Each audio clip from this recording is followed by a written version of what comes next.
Well, it is time again now for Net Check on BON News.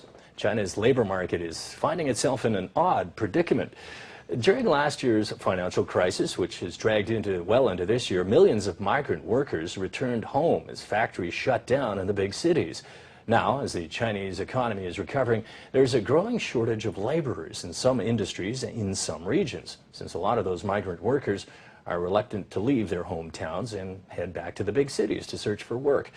Well, the situation has surfaced online here in China, and BON researcher Quincy Xiao has more on the issue.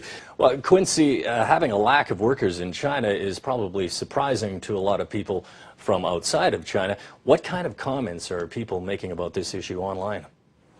Well, most people say they understand why the migrant workers are not too eager to try and find jobs far from their hometowns. They say these workers have contributed a lot to city construction projects, but haven't gotten much in return.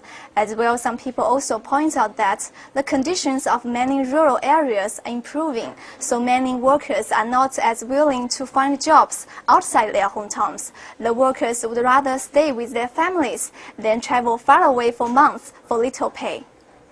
And Quincy, is anybody worried that this worker shortage could become more serious?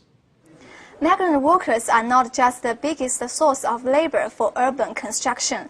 They also support many industries. Some people are beginning to ask what the future of China's export-driven economy will be if the country begins to lose these types of workers.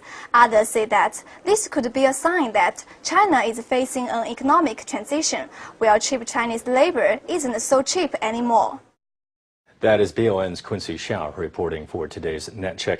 You know, it's important to point out, Tom, that this problem isn't exactly widespread throughout the country. It seems to be limited to more of the eastern coastal areas, particularly Pearl River Delta, Zhejiang province, maybe around Shenzhen as well.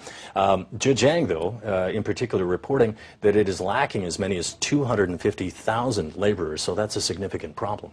Yeah, I mean, there's thousands of factories down in these areas, and a lot of them, particularly those ones producing things like toys last year, towards the end of last year, and textiles and garments, had to lay off thousands, tens of thousands of people. Yeah. And so, as we were saying, you know, they flooded back to the countryside. Now it's a question of luring them back. You've got the run up to the Christmas season. These factories need to be churning out things like toys, trainers and jeans and all the rest of it, and sending them off to the US and Europe. Oh, sure. You know, and given the uncertainty created by the financial crisis and the problems that are related to these laborers leaving home, leaving their families, in particular their children, it's not hard to understand why they're somewhat reluctant right now with all that uncertainty.